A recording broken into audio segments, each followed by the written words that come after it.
Tratado del lobo estepario. Había hace algún tiempo un individuo, de nombre Harry, llamado el lobo estepario. Andaba en 2 pies, llevaba vestidos y era un hombre, pero en el fondo era, en verdad, un lobo estepario.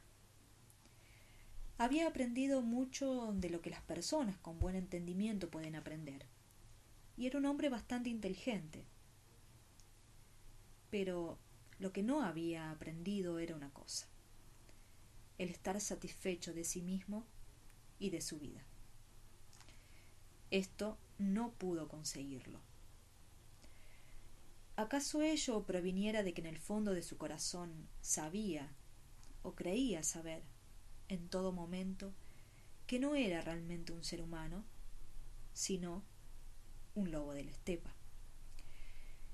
Que discutan los inteligentes acerca de si en realidad era un lobo, si en alguna ocasión acaso antes de su nacimiento ya había sido convertido por arte de encarnación de lobo en hombre, o si había nacido desde luego hombre, pero dotado del alma de un lobo estepario y poseído o dominado por ella, o si por último esta creencia de ser un lobo no era más que un producto de su imaginación o de un estado patológico. No debería de ser posible, por ejemplo, que este hombre en su niñez hubiera sido acaso fiero o indómito y desordenado, que sus educadores hubiesen tratado de matar en él a la bestia, y precisamente por eso hubieran hecho arraigado en su imaginación la idea de que, en efecto, era realmente una bestia, cubierta solo de una tenue funda de educación y sentido humano. Mucho e interesante podría decirse de esto, y hasta escribir libros sobre el particular, pero con ello no se prestaría servicio alguno al lobo estepario, pues para él era completamente indiferente que el lobo se hubiese introducido en su persona por arte de magia o a fuerza de golpes, o que se tratara solo de una fantasía de su espíritu. Lo que los demás pudieran pensar de todo esto, y hasta lo que él mismo pensara, no tenía valor alguno para el propio interesado. No conseguiría de ningún modo ahuyentar al lobo de su persona. Tenía el lobo estepario, por consiguiente, 2 naturalezas, una humana y la otra lobuna. Ese era su sino. Y puede ser también que este sino no sea tan singular y raro. Se han visto ya muchos hombres que dentro de sí tenían no poco de perro, de zorro, de pez o de serpiente, sino que por eso hubiesen tenido mayores dificultades en la vida. En esta clase de personas vivían el hombre y el zorro, o el hombre y el pez, el uno junto al otro, y ninguno de los dos hacía daño a su compañero. Es más, se ayudaban mutuamente, y en muchos hombres que han hecho buena carrera y son envidiados, fue más el zorro o el mono que el hombre quien hizo su forma. Esto lo sabe todo el mundo. En Harry, por el contrario, era otra cosa. En él no corrían el hombre y el lobo paralelamente, y mucho menos se prestaban mutua ayuda, sino que estaban en constante y en mortal odio, y cada uno vivía exclusivamente para martirio del otro. Y cuando 2 son enemigos mortales y están dentro de una misma sangre y de una misma alma, entonces resulta una vida imposible. Pero en fin, cada uno tiene su suerte y no hay ninguna fácil. Pues a nuestro lobo estepario le ocurría, como a todos los seres mixtos, que, en cuanto a su sentimiento, Vivía naturalmente unas veces como lobo, otras como hombre. Pero cuando era lobo, el hombre en su interior estaba siempre en acecho, observando, enjuiciando y criticando. Y en las épocas en que era hombre, el lobo hacía otro tanto. Por ejemplo, cuando Harry en su calidad de hombre tenía un bello pensamiento, experimentaba una sensación noble y delicada, o ejecutaba una de las llamadas buenas acciones, entonces el lobo que llevaba dentro enseñaba los dientes, se reía y le mostraba con sangriento sarcasmo cuán ridícula le resultaba toda distinguida farsa a un lobo de la estepa, a un lobo que en su corazón tenía perfecta conciencia de lo que le sentaba bien, que era trotar solitario por las estepas, beber a ratos sangre o cazar una loba. Y desde el punto de vista del lobo, toda acción humana tenía entonces que resultar horriblemente cómica y absurda, estúpida y vana. Pero exactamente lo mismo ocurría cuando Harry se sentía lobo y obraba como tal, cuando les enseñaba los dientes a los demás, cuando respiraba odio y enemistad terribles hacia todos los hombres y sus maneras y costumbres mentidas y desnaturalizadas. Entonces era cuando en él se ponía al acecho precisamente la parte de hombre que llevaba. Lo llamaba animal y bestia y le echaba a perder y le corrompía toda la satisfacción en su esencia de lobo, salvaje y plena de salud.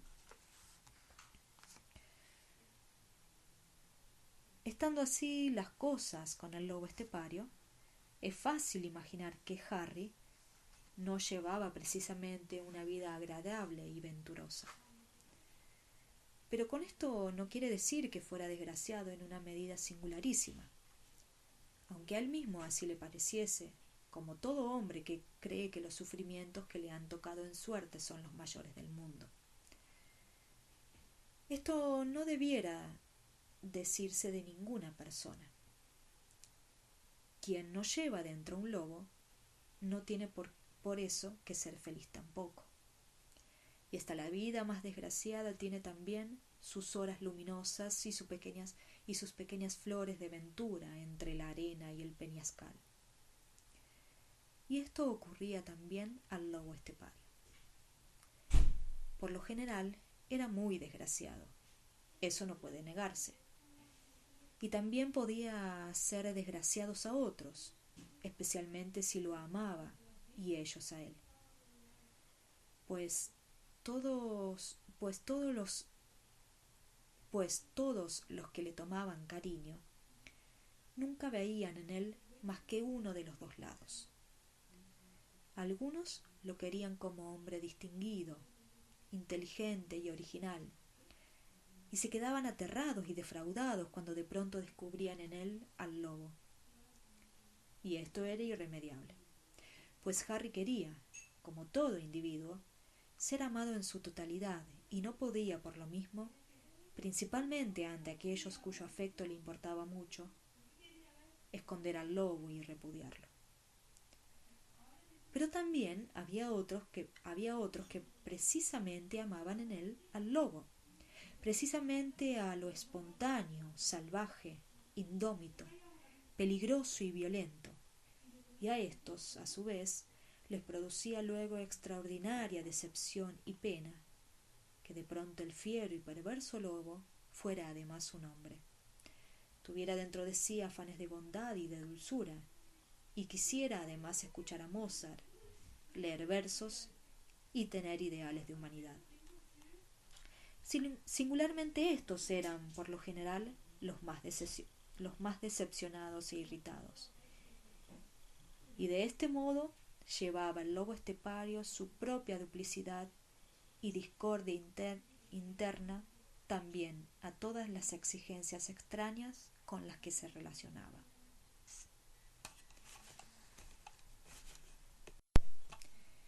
Y referente a esto, aún hay que decir una cosa. Hay mucha gente de índole parecida a la de Harry. Muchos artistas principalmente pertenecen a esta especie. Estos hombres tienen todo dentro de sí dos almas, dos naturalezas. En ellos existe lo divino y lo demoníaco, la sangre materna y la paterna, la capacidad de ventura y la capacidad de sufrimiento, tan hostiles y confusos lo uno junto y dentro de lo otro, como estaban en Harry, el lobo y el hombre. Y esta gente, cuya existencia es muy agitada, en sus raros momentos de felicidad, viven a veces algo tan fuerte e indeciblemente hermoso.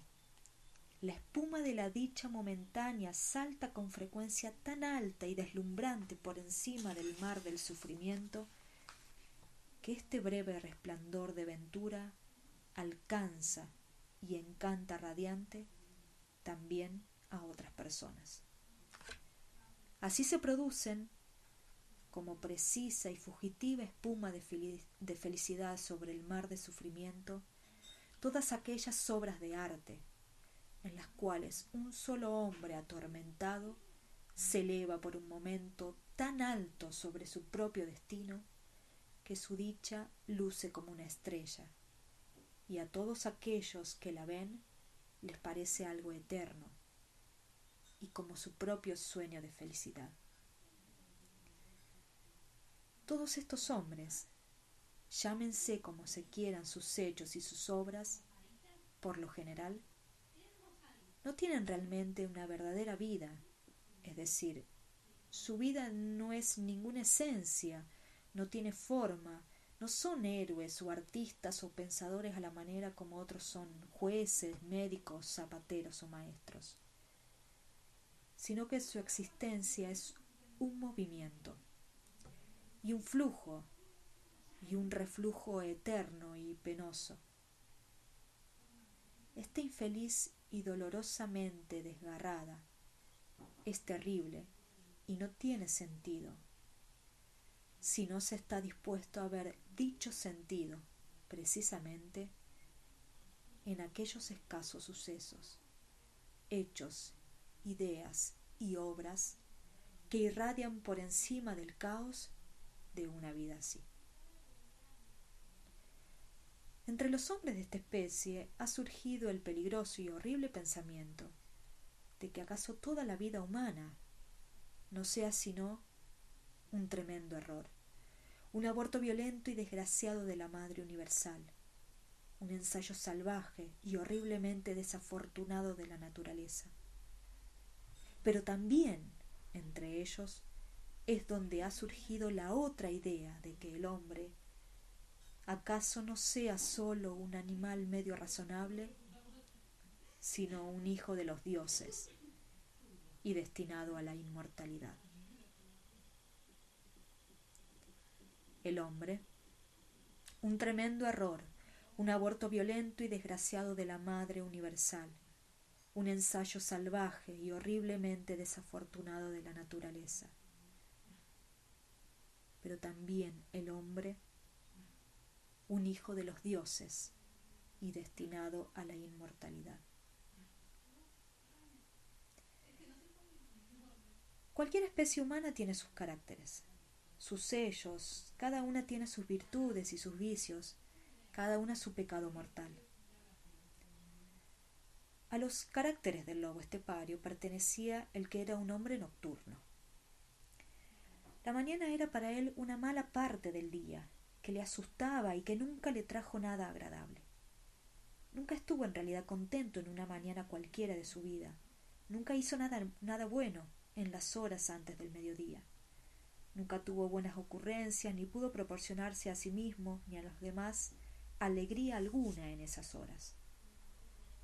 Solo en el transcurso de la tarde se iban entonando y animando, y únicamente hacia la noche se mostraba, en sus buenos días, fecundo, activo y a veces fogoso y alegre.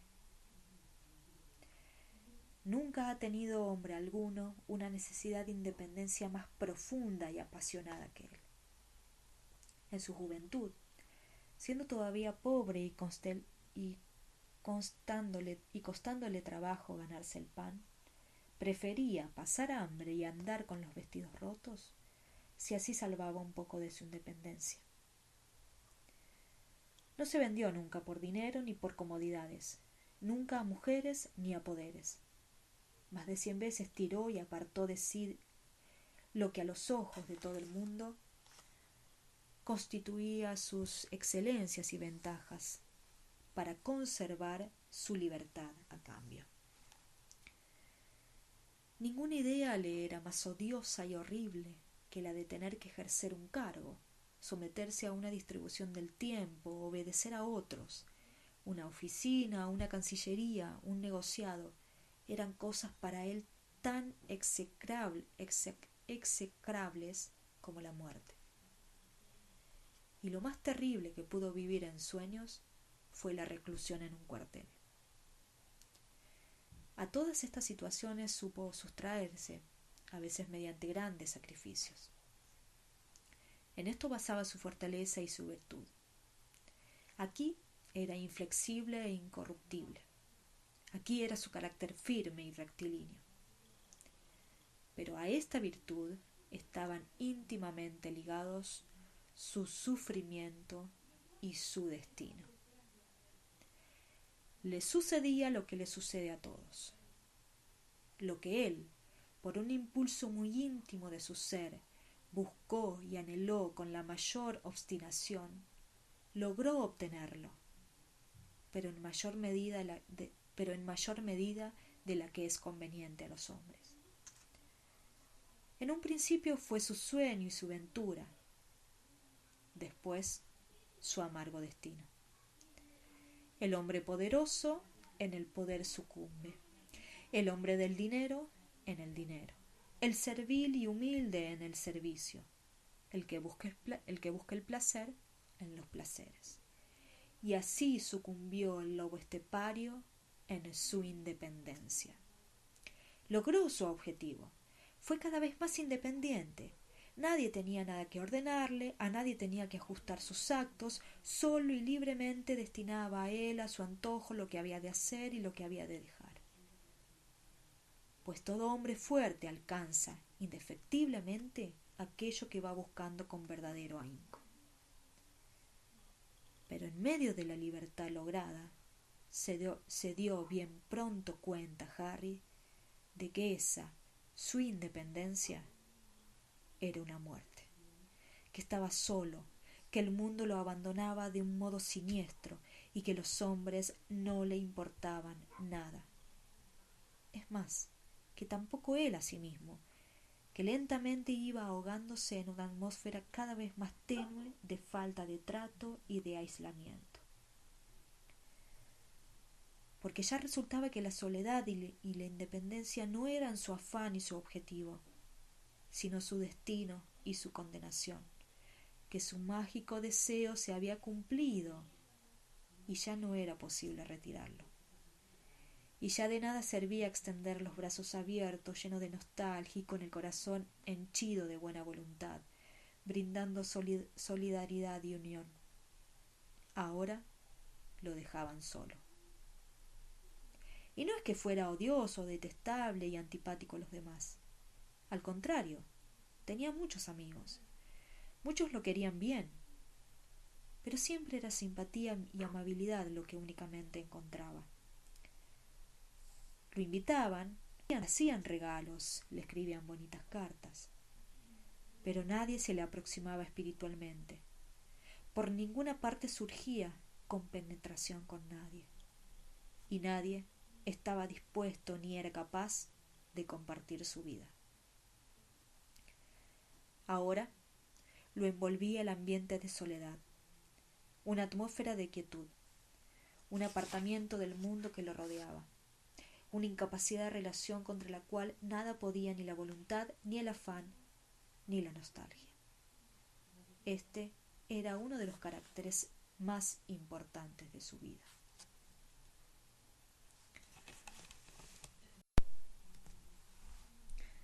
Otro carácter del lobo estepario, era que había que clasificarlo entre los suicidas.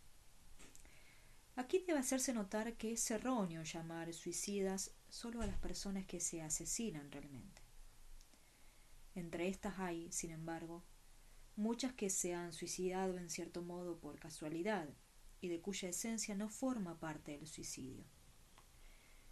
Entre los hombres sin personalidad, sin sello marcado, sin fuerte destino, entre los hombres adocenados y de rebaño, hay muchos que perecen por suicidio, sin pertenecer por eso, en todas sus características, al tipo de los suicidas. En tanto que, por otra parte, de aquellos que por su naturaleza deben contarse entre los suicidas, muchos, quizá la mayoría, en la realidad no ponen nunca una mano sobre sí. El suicida, y Harry era uno, no es absolutamente preciso que esté en una relación especialmente violenta con la muerte. Esto puede darse también sin ser suicida. Pero es peculiar del suicida sentir su yo, lo mismo da, con razón que sin ella, como un germen especialmente peligroso, incierto y comprometido, que se considera siempre muy expuesto y en peligro, como si estuviera sobre el pico estrechísimo de una roca, donde un pequeño empuje externo o una ligera debilidad interior bastarían para precipitarlo en el vacío. Esta clase de hombres se caracteriza en la trayectoria de su destino porque el suicidio es para ellos el modo más probable de morir, al menos según su propia idea. Este temperamento, que casi siempre se manifiesta ya en la primera juventud y no abandona a estos hombres durante toda su vida, no presupone de ninguna manera una fuerza vital especialmente debilitada. No presupone de ninguna manera una fuerza vital especialmente debilitada. Por el contrario, entre los suicidas se hallan naturalezas extraordinariamente duras, ambiciosas y hasta audaces. Pero así como hay naturalezas que a la menor indisposición propenden a la fiebre, así estas naturalezas, que llamamos suicidas, y que son siempre muy delicadas y sensibles, propenden a la más pequeña conmoción a entregarse intensamente a la idea del suicidio. Si tuviéramos una ciencia con el valor y la fuerza de responsabilidad para ocuparse del hombre y no solamente de los mecanismos de los fenómenos vitales, si tuviésemos algo como lo que debiera ser una antropología, algo así como una psicología, serían conocidas estas realidades de todo el mundo. Lo que hemos dicho hasta aquí acerca de los suicidas se refiere todo, naturalmente, solo a la superficie. Es psicología, esto es un pedazo de física. Metafísicamente considerada, la cuestión está de otro modo y mucho más clara, pues en este sentido los suicidas se nos ofrecen como los atacados del sentimiento del individualismo, como aquellas almas para las cuales ya no es el fin de sus vidas su propia perfección y evolución, sino su disolución, tornando a la madre, a Dios, al todo. De estas naturalezas hay muchísimas perfectamente incapaces de cometer jamás el suicidio real, porque han reconocido profundamente su pecado. Para nosotros son, sin embargo, suicidas, pero ven la redención en la muerte, no en la vida. están dispuestos a eliminarse y entregarse, a extinguirse y volver al principio.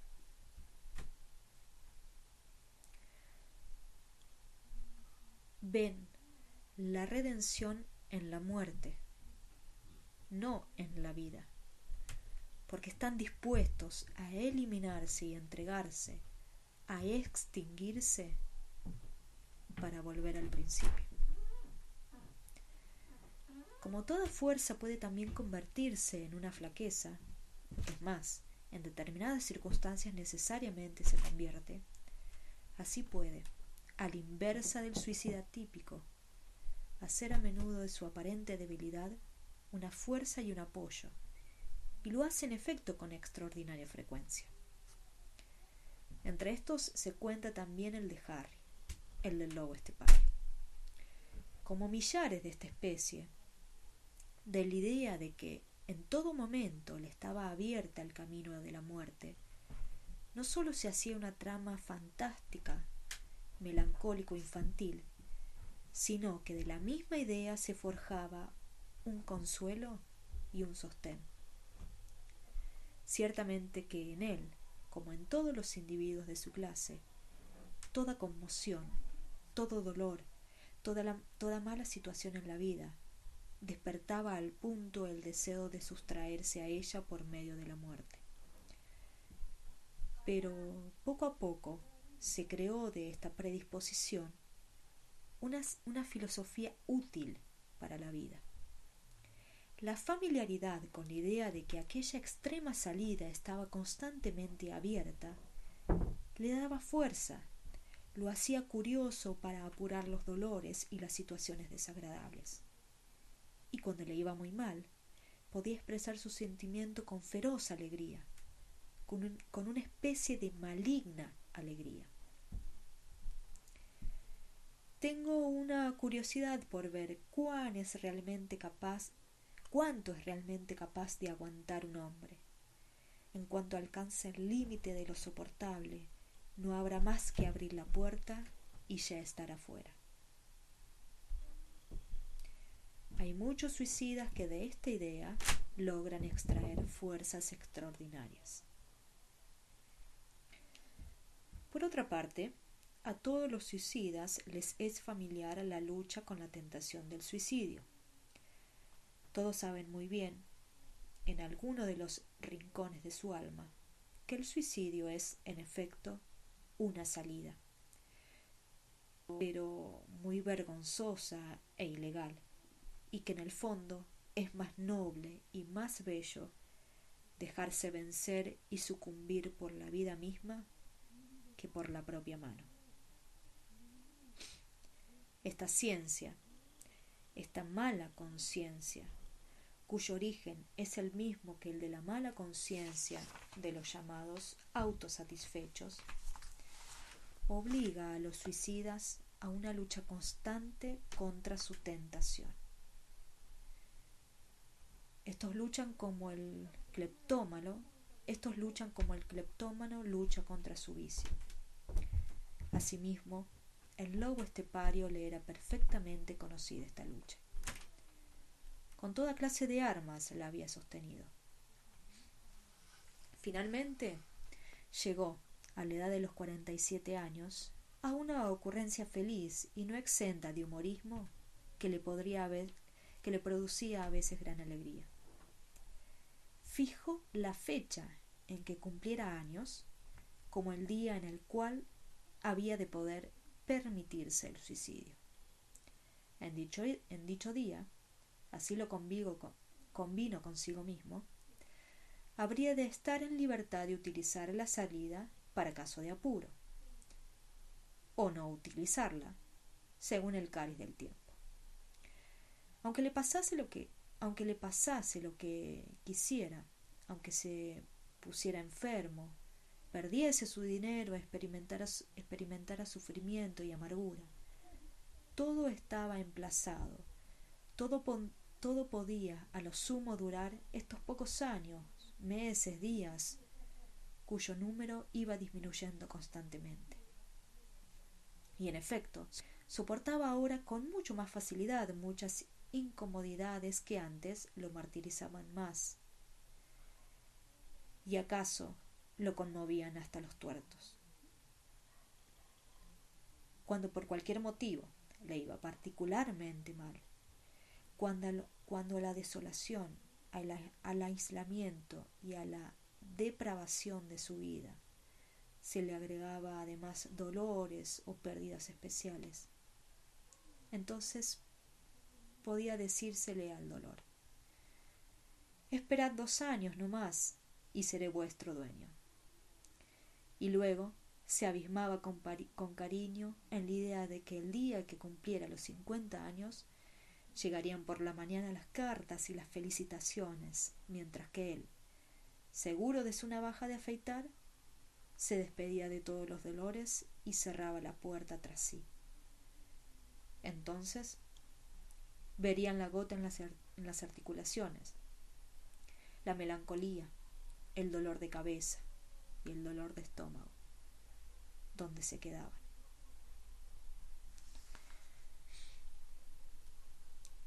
Aún resta explicar el fenómeno específico del lobo estepario y, sobre todo, su relación particular con la burguesía,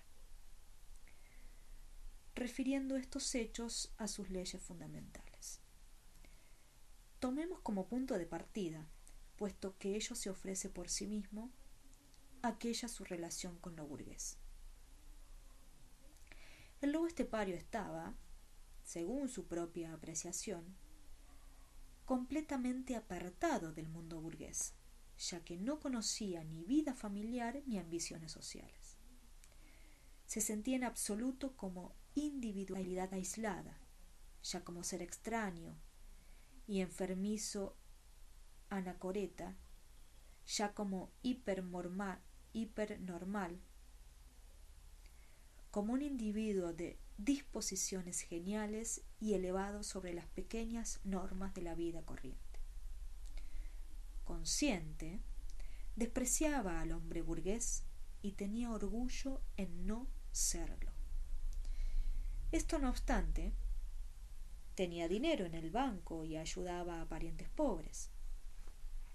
Es verdad que se vestía sin atildamientos, pero con decencia y para no llamar la atención. Procuraba vivir en buena paz con la policía, con el recaudador de contribuciones y otros poderes parecidos. Pero, además, también lo atraía un fuerte y secreto afán constante hacia el mundo de la pequeña burguesía, hacia las tranquilas y decentes casas de familia, con jardincillos limpios, escaleras relucientes y toda su modesta atmósfera de orden y de pulcritud. Le gustaba tener sus pequeños vicios y sus extravagancias, sentirse extra burgués, como ente raro y como genio, pero nunca habitaba ni vivía, por decirlo así, en los suburbios de la vida, donde ya no hay burguesía. Ni estaba en su elemento entre los hombres violentos y de excepción, ni entre los criminales y mal avenidos con la ley, sino que se quedaba siempre viviendo en los dominios de la burguesía, con cuyos hábitos, normas y ambiente no dejaba de estar en relación, aunque fuera antagónica y rebelde. Además, se había criado en una educación de pequeña burguesía y había conservado desde entonces una multitud de conceptos y rutinas. Teóricamente no tenía nada contra la prostitución, pero hubiera sido incapaz de tomar personalmente en serio a una prostituta y de considerarla realmente como su igual. Al acusado de delitos políticos, al revolucionario o al inductor espiritual perseguido por el Estado y por la sociedad, podía estimarlo como a un hermano. Pero con un ladrón, salteador o asesino no hubiese sabido qué hacer, como no fuera compadecerlo de un modo un tanto burgués. De esta forma, reconocía y afirmaba siempre, con una mitad de su ser y de su actividad, lo que con la otra mitad negaba y combatía. Educado con severidad y buenas costumbres en una culta casa de la burguesía, estaba siempre apegado con parte de su alma a los órdenes de este mundo, aun después de haberse individualizado hacía mucho tiempo por encima de toda medida posible en un ambiente burgués, y de haberse liberado y de haberse libertado del contenido ideal y del credo de la burguesía.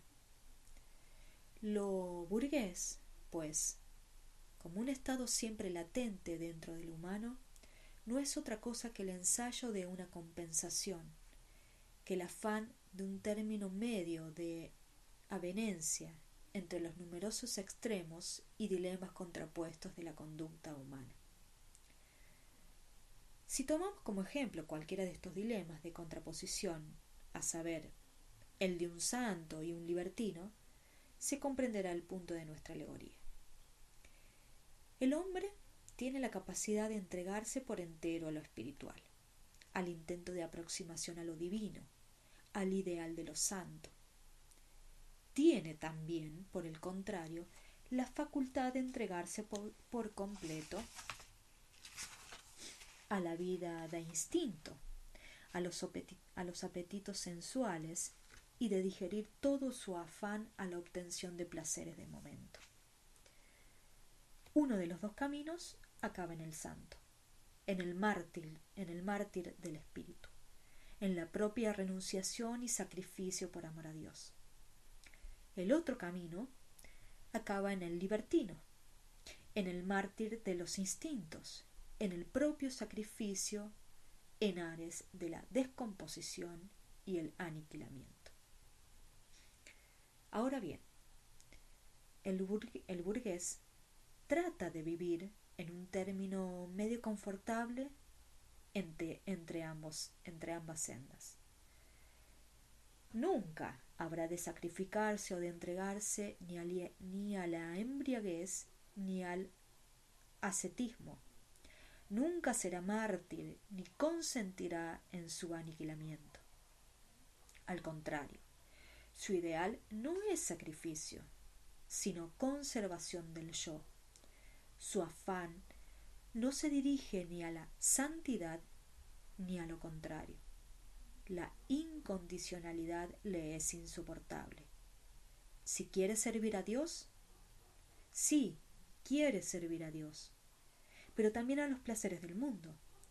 Sí quiere ser virtuoso, pero al mismo tiempo pasarlo en la tierra un poquito bien y con comodidad. En resumen, trata de colocarse en el centro, entre los dos extremos, en una zona templada y agradable, sin violentas tempestades ni tormentas. Y esto lo consigue, desde luego, a una costa de aquella intensidad de vida y de sensaciones que proporciona una existencia enfocada hacia lo incondicional y extremo. Intensivamente no se puede vivir más que a costa del yo. Pero el burgués no estima nada tanto como el yo. Claro que un yo desarrollado solo rudimentariamente. A costa de la intensidad alcanza seguridad y conservación. En vez de posesión de Dios, no cosecha sino tranquilidad de conciencia.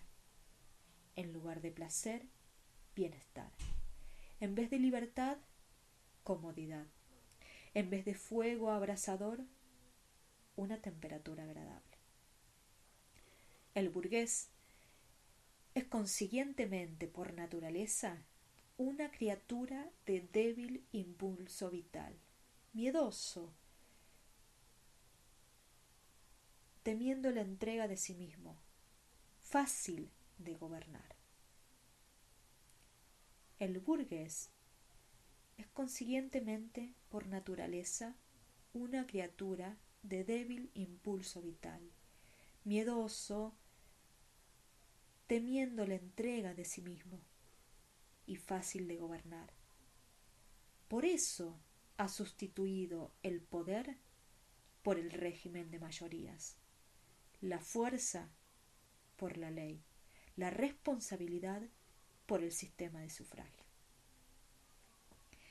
Está claro que este ser débil y asustadizo, aun existiendo en cantidades tan considerables, no puede sostenerse, que por razón de sus cualidades no podría representar en el mundo otro papel que el de rebaño o de cordero entre lobos errantes.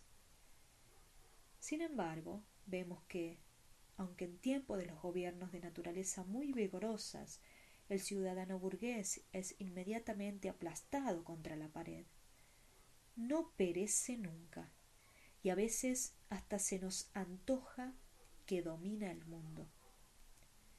¿Y cómo es eso posible?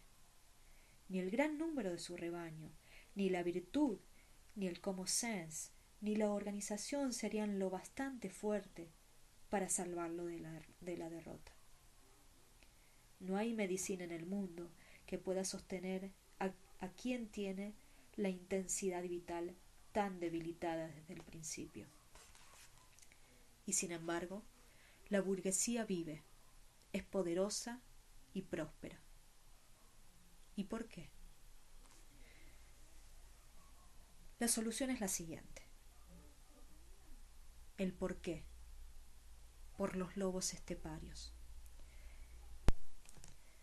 En efecto, la fuerza vital de la burguesía no descansa en modo alguno sobre las cualidades de sus miembros normales, sino sobre la de los extraordinariamente numerosos outsider, que puede contener aquella, gracias a lo desdibujado y a la elasticidad de sus ideales.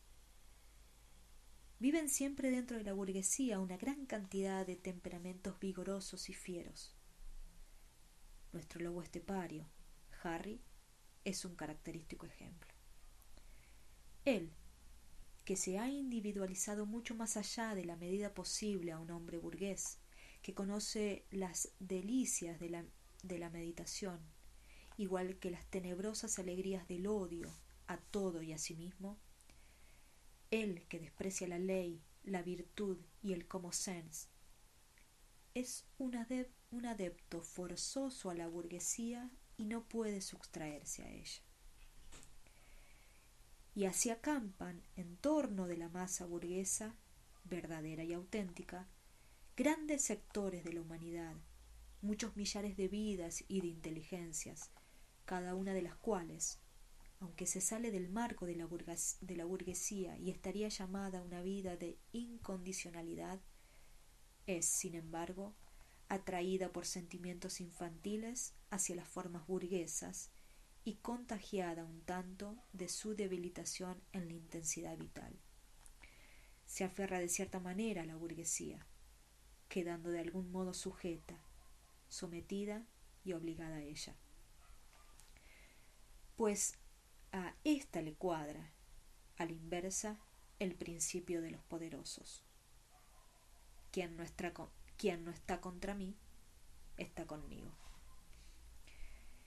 Analizando en este aspecto el alma del lobo estepario, éste se nos manifiesta como un hombre, al cual su grado elevado de individualismo lo clasifica ya entre los no burgueses, pues todo individualismo superior se orienta hacia el yo y propende luego su aniquilamiento.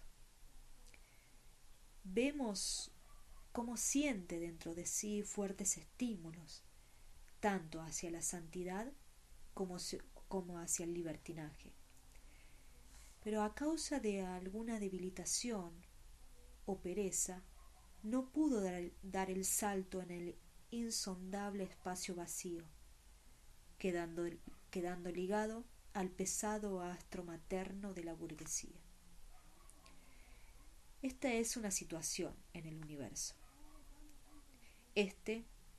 Su atadero. La gran mayoría de los intelectuales, la mayor parte de los artistas pertenece a este tipo. Únicamente los más vigorosos de ellos traspasan la atmósfera de la tierra burguesa y llegan al cosmos. Todos los demás se designan o transigen, desprecian la burguesía y sin embargo pertenecen a ella. La robustecen y la glorifican al tener que acabar por afirmarla para poder seguir viviendo. Estas numerosas existencias no llegan a lo trágico, pero sí a un infortunio y a una desventura muy considerables, y en tal infierno han de cocerse y fructificar sus talentos. Los pocos que consiguen desgarrarse con violencia logran lo absoluto y sucumben de manera admirable. Son los trágicos. Su número es reducido. Pero a los otros, que permanecen sometidos, cuyos talentos son con frecuencia objeto de grandes honores por parte de la burguesía, a estos les está abierto un tercer imperio, un mundo imaginario, pero soberano: el humorismo. A los lobos esteparios, sin tregua ni reposo, a estos mártires perpetuos, a los cuales les es negado la potencia necesaria para lo trágico, para abrirse camino hacia los espacios siderales, que se sienten llamados hacia lo absoluto y sin embargo no pueden vivir en él, a ellos se les ofrece, cuando su espíritu se ha fortalecido y se ha hecho clásico en el sufrimiento, la salida acomodaticia del humorismo. El humorismo es siempre un poco burgués, aun cuando el verdadero burgués es incapaz de comprenderlo. En su esfera imaginaria encuentra realización el ideal enmarañado y complicado de todos los lobos esteparios. Aquí es posible no sólo afirmar a la vez al santo y al libertino, plegando los polos hasta juntarlos, sino comprender además en la afirmación al propio burgués. Al poseído de Dios, sin duda, le es muy posible afirmar al criminal, y viceversa. Pero a ambos, y a todos los otros seres absolutos, les es imposible afirmar aquel término medio,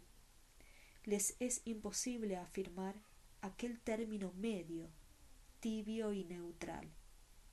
Le es imposible afirmar a lo burgués. Solo el humorismo, el magnífico invento de los detenidos en su llamamiento hacia lo más grande, de los casi trágicos, de los infelices de la máxima capacidad, solo el humorismo, quizá el producto más característico y más genial de la humanidad, lleva a cabo este imposible. Cubre y combina todos los círculos de la naturaleza humana con las irradiaciones de sus prismas. Vivir en el mundo como si no fuera el mundo, respetar la ley y al propio tiempo estar por encima de ella. Poseer como si no se poseyera, renunciar como si no se tratara de una renunciación. Tan solo el humorismo está en condiciones de realizar todas estas exigencias, favoritas y formuladas con frecuencia en una sabiduría superior de la vida. Y en caso de que el lobo estepario, a quien no faltan facultades y disposiciones para ello, lograr en el laberinto de su infierno acabar de cocer y de transpirar esta bebida mágica, entonces estaría a salvo. Aún le falta mucho para llegar, pero la posibilidad, la esperanza, existe. Quien lo quiera, quien sienta simpatía por él, debe desearle esta salvación. Ciertamente que de este modo él se quedaría para siempre dentro de lo burgués, pero sus tormentos serían llevaderos y fructíferos. Su relación con la burguesía, en amor y en odio, perdería la sentimentalidad y su ligadura a este mundo, cesaría de martirizarlo constantemente como una vergüenza. Para lograr esto, o acaso para, al fin, poder todavía osar dar el salto en el espacio, tendría un lobo estepario que enfrentarse alguna vez consigo mismo, mirar hondamente en el caos de la propia alma y llegar a plena conciencia de sí. Su existencia enigmática se le revelaría al instante en su plena invariabilidad, y a partir de entonces le sería imposible volver a refugiarse una y otra vez desde el infierno de sus instintos en los consuelos filosóficos sentimentales, y de estos en el ciego torbellino de su esencia lobuna. El hombre y el lobo se verían obligados a reconocerse mutuamente, sin engañosas caretas sentimentales, y a mirarse fijamente a los ojos. Entonces, o bien explotarían disgregándose para siempre, de forma que se acabara el lobo estepario, o bien concertarían un matrimonio de razón a la luz naciente del humorismo. Es posible que, un día, Harry se encuentre ante esta última posibilidad. Puede ser que un día llegase a reconocerse, bien porque caiga en sus manos uno de nuestros pequeños espejos, o porque tropiece con los inmortales, o porque encuentre quizá en uno de nuestros teatros de magia aquello que necesita para la liberación de su alma abandonada en la miseria. Mis posibilidades así lo aguardan. Su destino las atrae con fuerza irresistible. Todos estos individuos al margen de la burguesía viven en la atmósfera de estas posibilidades.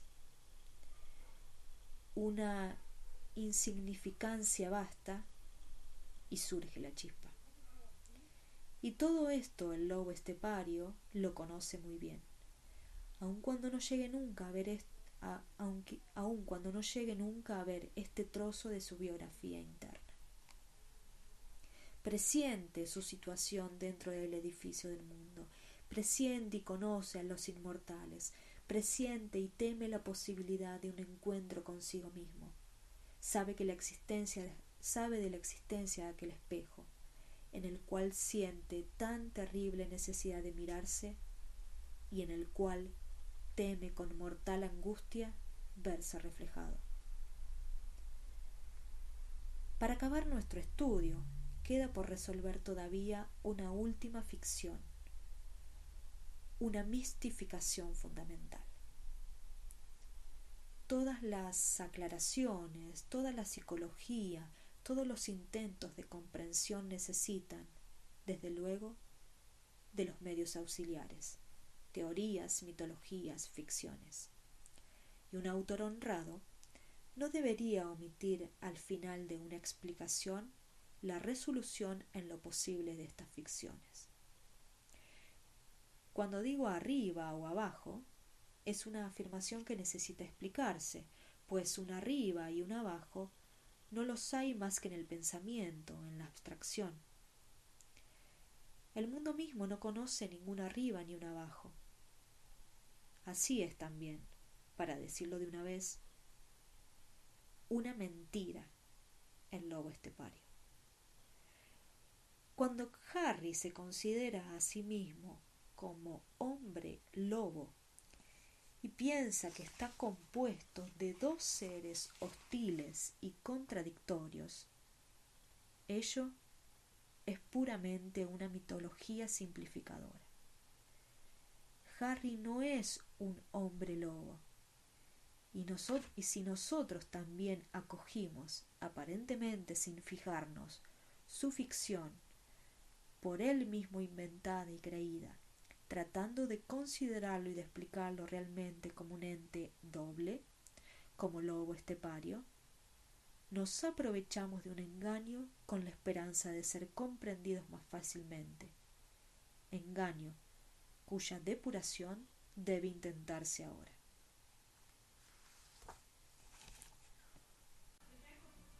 La división en lobo y hombre, en instinto y espíritu, por la cual Harry procura hacerse más comprensible su sino, es una simplificación muy grosera, una violencia ejercida sobre la realidad en beneficio de una explicación plausible, pero equivocada, de las contradicciones que este hombre encuentra dentro de sí y que le parecen la fuente de sus no escasos sufrimientos.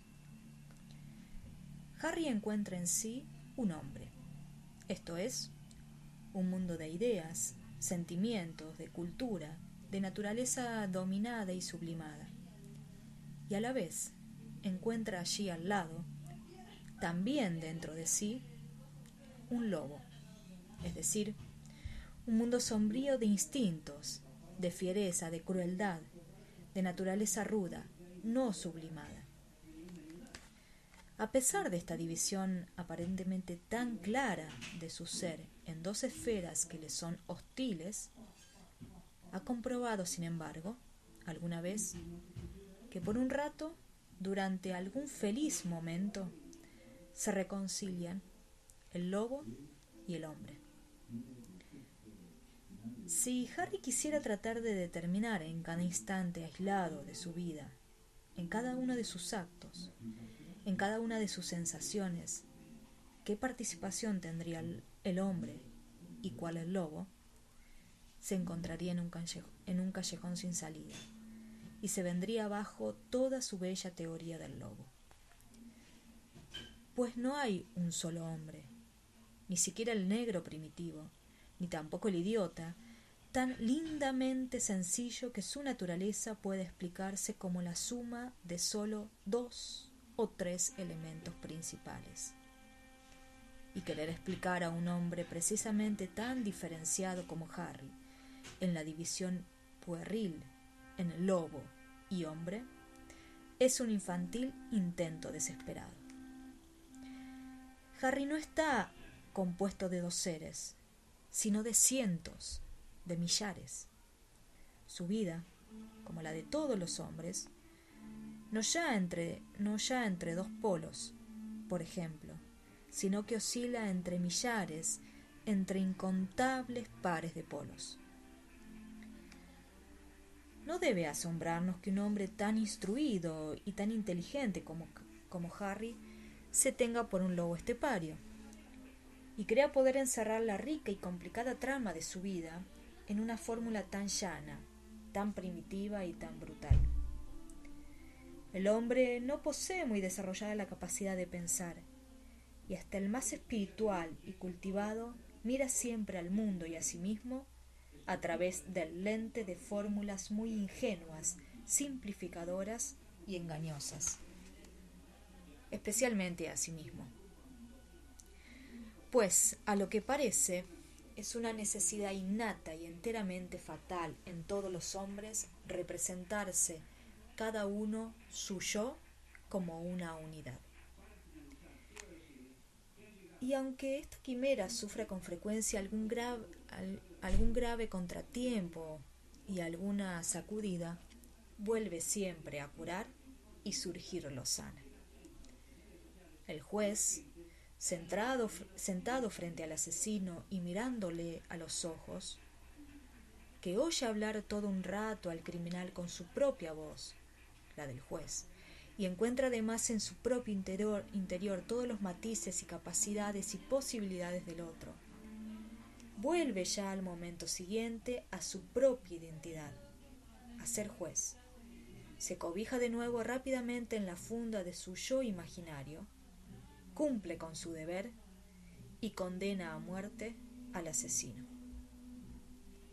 Y si en alguna ocasión en las almas humanas organizadas delicadamente y de especiales condiciones de talento surge el presentimiento de su diversidad, si ellas, como todos los genios, rompen el mito de la unidad de la persona y se consideran como polipartitas, como un haz de muchos yos, entonces, con solo que lleguen a expresar esto, las encierra inmediatamente la mayoría.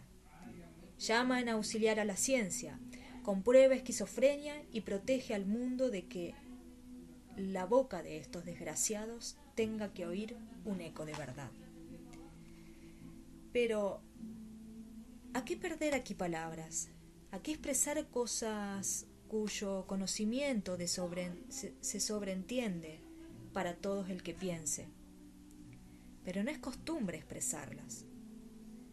Cuando, por consiguiente, un hombre que se adelanta a extender a una duplicidad la unidad imaginada del yo, resulta ya casi un genio, al menos en todo caso una excepción rara e interesante. Pero en realidad ningún yo, ni siquiera el más ingenuo, es una unidad, sino un mundo altamente multiforme, un pequeño cielo de estrellas, un caos de formas, de graduaciones y de estados, de herencias y de posibilidades. Que cada uno individualmente se afane por tomar a este caos por una unidad y hable de su yo como si fuera un fenómeno simple, sólidamente conformado y delimitado claramente, esta ilusión natural a todo hombre, aún al más elevado, parece ser una necesidad, una exigencia de la vida, lo mismo que el respirar y el comer. La ilusión descansa en una sencilla traslación.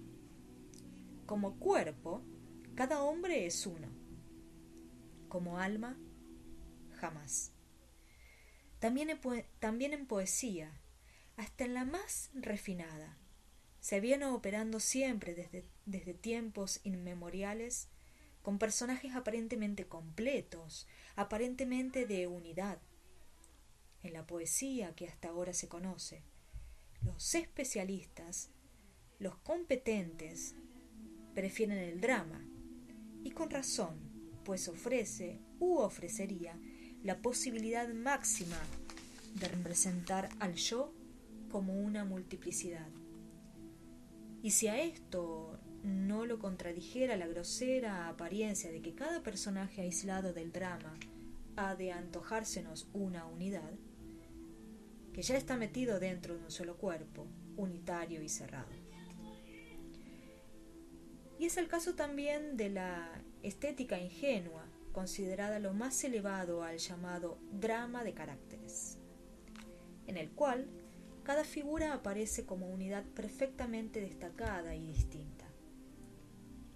Solo poco a poco, y visto desde lejos, va surgiendo en algunos la sospecha de que quizá todo esto es una barata estética superficial, de que nos engañamos al aplicar a nuestros grandes dramáticos los conceptos magníficos, pero no innatos a nosotros, sino sencillamente imbuidos de belleza de la antigüedad, la cual, partiendo siempre del cuerpo visible, inventó muy propiamente la ficción del yo.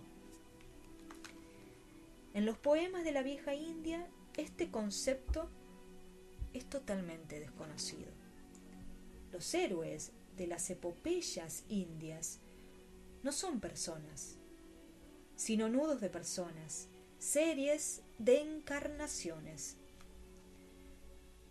En nuestro mundo moderno hay obras poéticas en las cuales, tras el velo de personajes o del carácter, del que el autor apenas sí tiene plena conciencia, se intenta representar una multiplicidad anímica. Quien quiera llegar a conocer eso, ha de decidirse a considerar a las figuras de una poesía no como seres singulares, sino como partes, o lados, o aspectos diferentes de una unidad superior, sea el alma del poeta. El que examine, por ejemplo, el Fausto de esta manera, obtendrá de Faustos, Mefistófeles, Wagner y todos los demás una unidad, un hiperpersonaje, Y únicamente en esa unidad superior, no en las figuras aisladas, es donde se denota algo de la verdadera esencia del alma humana. Cuando Fausto dice aquella sentencia tan famosa entre los maestros de escuela y admirada con tanto horror por el filisteo: hay viviendo dos almas en mi pecho. Entonces se olvida de Mefistófeles y de una multitud entera de otras almas que lleva igualmente en su pecho. También nuestro lobo estepario cree firmemente llevar dentro de su pecho dos almas, lobo y hombre, y por ello se siente tan fuertemente oprimido. Y es que, claro, el pecho, el cuerpo, no es nunca más que uno, pero las almas que viven dentro no son dos, ni cinco, sino innumerables. El hombre es una cebolla de 100 telas, un tejido compuesto de muchos hilos. Esto lo reconocieron y lo supieron con exactitud los antiguos asiatas. Y en el yoga budista se inventó una técnica precisa para desenmascarar el mito de la personalidad. Pintoresco y complejo es el juego de la vida. El mito, por desenmascarar al cual se afanó tanto la India durante 1000 años, es el mismo por cuyo sostenimiento y vigorización ha trabajado también con tanto ahínco el mundo occidental. Si observamos desde este punto de vista al lobo estepario, nos explicamos por qué sufre tanto su ridícula duplicidad. Cree, como Fausto, que dos almas son ya demasiado para un solo pecho y habrían de romperlo. Pero, por el contrario, son demasiado poco, y Harry comete una horrible violencia con su alma al tratar de explicársela de un aspecto tan rudimentario. Harry, a pesar de ser un hombre muy ilustrado, se manifiesta como, por ejemplo, un salvaje que no supiera contar más que hasta 2. A un trozo de sí lo llama hombre, a otro lobo, y con ello cree estar al fin de la cuenta y haberse agotado. En el hombre mete todo lo espiritual, sublimado, o por lo menos cultivado, y encuentra dentro de sí. Y en lobo, todo lo instintivo, fiero, caótico, pero de un modo tan simple como en nuestros pensamientos, de un modo tan grosero como en nuestro ingenuo lenguaje. No ocurren las cosas en la vida, y Harry se engaña doblemente al duplicar esta teoría primitiva del lobo. Tememos que Harry atribuya al hombre regiones enteras de su alma que aún están muy distantes del hombre, y en cambio al lobo partes de su ser que hace ya mucho se han salido de la fiera. Al igual que los demás hombres, Harry cree también que sabe muy bien lo que es el ser humano, y sin embargo no lo sabe en absoluto. Aun cuando lo sospecha en alguna frecuencia en sueños y en otros estados de conciencia difíciles de comprobar.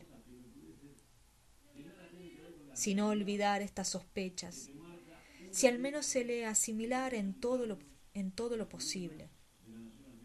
El hombre no es de ninguna manera un producto firme y duradero. Este fue, a pesar de los presentimientos contrapuestos de sus sabios, el ideal de la antigüedad.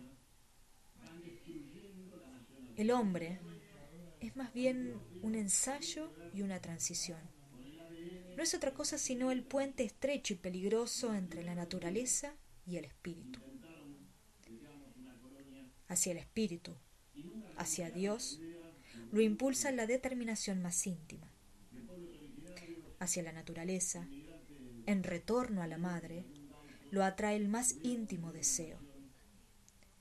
Entre ambos poderes vacila, temblando de miedo, su vida. Lo que los hombres, la mayor parte de las veces, entienden bajo el concepto hombre, es siempre no más que un transitorio convencionalismo burgués. Ciertos instintos muy rudos son rechazados y prohibidos por este convencionalismo. Se pide un poco de conciencia, de civilidad y desbestialización. Una pequeña porción de espíritu no solo se permite,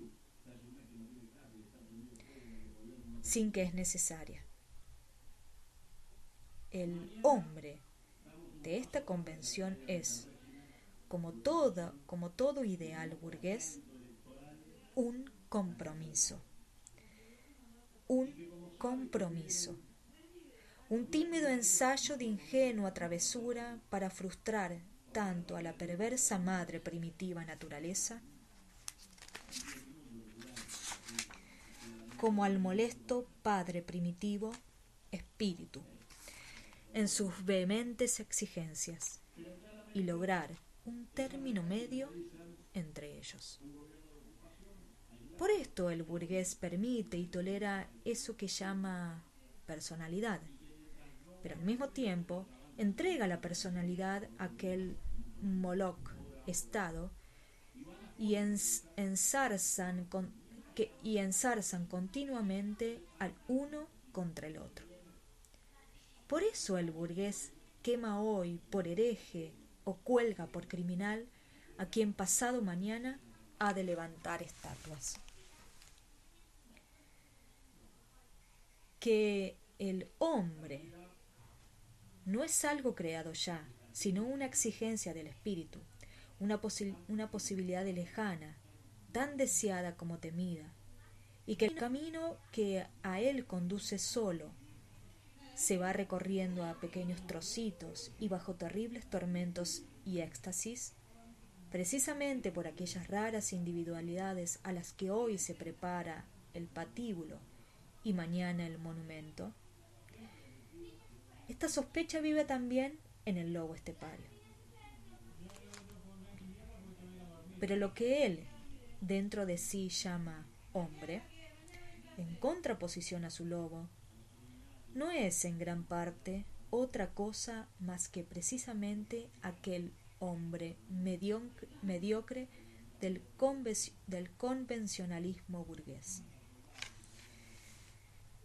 El camino al verdadero hombre, el camino a los inmortales, no deja a Harry de adivinarlo perfectamente y lo recorre también aquí y allá, con timidez muy poco a poco, pagando esto con graves tormentos, con aislamientos dolorosos. Pero afirmar y aspirar a aquella suprema exigencia, aquella encarnación pura y buscada por el espíritu, caminar en la única senda estrecha hacia la inmortalidad, eso lo teme él en lo más profundo de su alma. Se da perfectamente cuenta. Ello conduce a tormentos aún mayores, a la proscripción, al renunciamiento de todo, quizá al cadalso. Y aunque al final de este camino sonríe seductora la inmortalidad, no está dispuesto a sufrir todos estos sufrimientos, a morir todas estas muertes. Aún teniendo más conciencia que los burgueses del fin de la encarnación, cierra, sin embargo, los ojos y no quiere saber que el apogeo desesperado al yo, al desesperado no querer morir, es el camino a la muerte eterna. En tanto que saber morir, rasgar el velo del arcano, ir buscando enteramente mutaciones al yo, conduce a la inmortalidad. Cuando entre los inmortales adora a sus favoritos, por ejemplo Mozart, nunca lo mira en último término, sino con ojos de burgués, y tiende a explicarse doctoralmente la perfección de Mozart solo por sus altos dotes de músico, en lugar de por la grandeza de su abnegación, paciencia en el sufrimiento e independencia frente a los ídolos de la burguesía, por su resignación para con aquel extremo aislamiento, parecido al del huerto de Getsemaní, que en torno del que sufre y del que está en trance de reencarnación enrace toda la atmósfera burguesa hasta convertirla en helado éter cósmico. Pero, en fin, nuestro lobo estepario ha descubierto dentro de sí, al menos, la duplicidad fáustica. Ha logrado hallar que a la unidad de su cuerpo no le es inherente una unidad espiritual, sino que, en el mejor de los casos, solo se encuentra en camino, con una larga peregrinación por delante hacia el ideal de esta armonía. Quisiera o vencer dentro de sí al lobo y vivir enteramente como hombre, o por el contrario, renunciar al hombre y vivir como lobo una vida uniforme, sin desgarramientos. Probablemente nunca ha observado con atención a un lobo auténtico. Quizá hubiese visto entonces que tampoco los animales tienen un alma unitaria, que también en ellos, dentro de la bella y austera forma del cuerpo, vive una multiplicidad de afanes y de estados, y que también el lobo tiene abismos en su interior, que también el lobo sufre.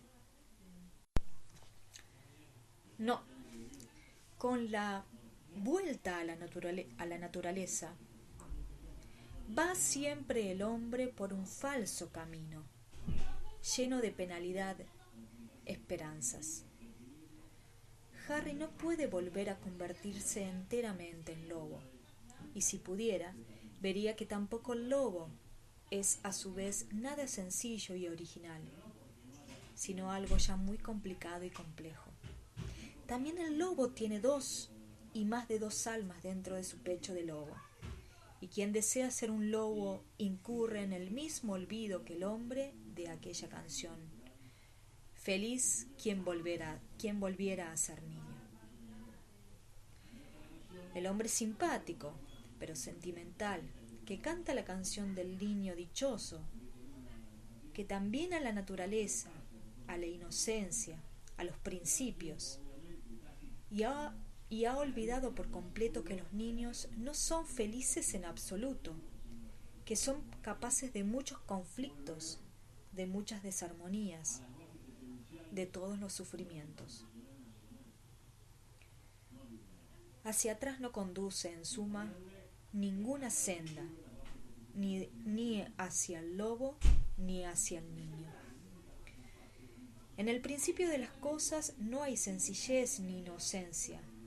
Todo lo creado, hasta lo que parece más simple, es ya culpable, es ya complejo, ha sido arrojado al sucio torbellino del desarrollo y no puede nunca más nadar contra la corriente.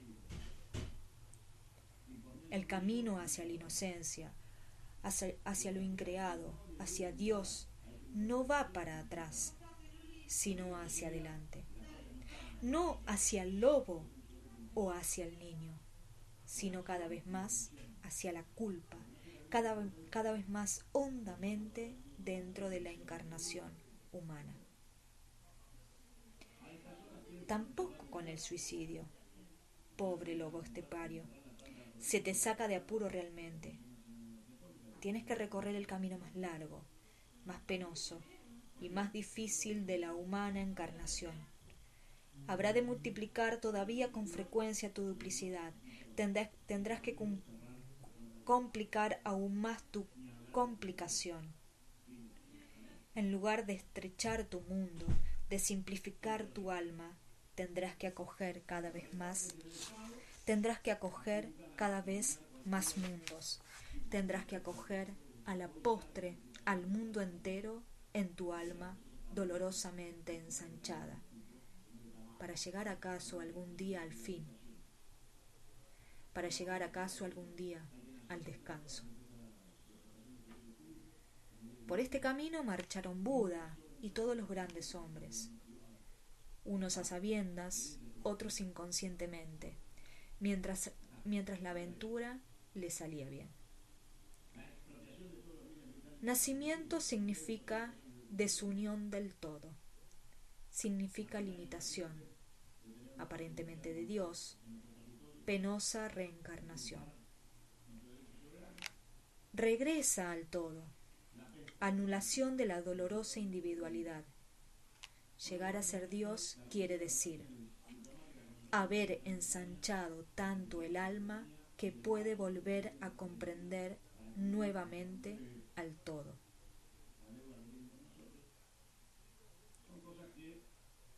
No se trata aquí del hombre que conoce la escuela, la economía política ni la estadística, ni del hombre que a millones anda por la calle y que no tiene más importancia que la arena o que la espuma del mar. Da lo mismo un par de millones más o menos, son material para nada. No, nosotros hablamos aquí del hombre en sentido elevado, del término del lado camino de la encarnación humana, del hombre verdaderamente regio, de los inmortales. El genio no es tan raro como quiere antojársenos con frecuencia. Claro que tampoco es tan frecuente como se figura en las historias literarias y la historia universal y hasta los periódicos. Harry, el lobo estepario, a nuestro juicio, tendría genio bastante para intentar la aventura de la encarnación humana, en lugar de sacar a colación lastimeramente a cada dificultad su estúpido lobo estepario. ¿Qué hombres de tales posibilidades salgan del paso con lobos esteparios y hay viviendo dos almas en mi pecho? Es tan extraño y entristecedor como que muestran con frecuencia aquella afición cobarde a lo burgués. Un hombre capaz de comprender a Buda, un hombre que tiene noción de los cielos y abismo de la naturaleza humana, no debería vivir en un mundo en el que domina el common sense, la democracia y la educación burguesa. Solo por cobardía sigue viviendo en él. Y cuando sus dimensiones lo oprimen, cuando la angosta celda de burgués le resulta demasiado estrecha, entonces ahí se lo apunta a la cuenta del lobo y no quiere enterarse de que a veces el lobo es su mejor parte. A todo lo fiero dentro de se lo llama lobo y lo tiene por malo, por peligroso, por terror a los burgueses. Pero él, que cree, sin embargo, ser un artista y tener sentidos delicados, no es capaz de ver que fuera del lobo, detrás del lobo, viven otras muchas cosas en su interior, que no es lobo todo lo que muerde, que allí habitan además zorro, dragón, tigre, mono y ave del paraíso, y que todo este mundo, este complejo Edén de miles de seres, terribles y lindos y grandes y pequeños y fuertes y delicados, es ahogado y apresado por el mito del lobo, lo mismo que el verdadero hombre que hay en él es ahogado y preso por la apariencia de hombre, por el burgués. Imagínese un jardín con 100 clases de árboles, con 1000 variedades de flores, con 100 especies de frutas y otros tantos géneros de hierbas. Pues bien, Si el jardinero de este jardín no conoce otra diferenciación botánica que lo comestible y la mala hierba, entonces no sabrá qué hacer con 9/10 de su jardín. Arrancará las flores más encantadoras, talará los árboles más notables, o los odiará y mirará con malos ojos. Así hace el lobo estepario con las 1000 flores de su alma. Lo que no cabe en las casillas de hombre o de lobo, ni lo mira siquiera. ¿Y qué de cosas no clasifica como hombre? Todo lo cobarde, todo lo simio, todo lo estúpido y minúsculo, como no sea muy directamente lobuno, lo cuenta aliado del hombre. Así como atribuye al lobo todo lo fuerte y notable, solo porque aún no considera dominarlo.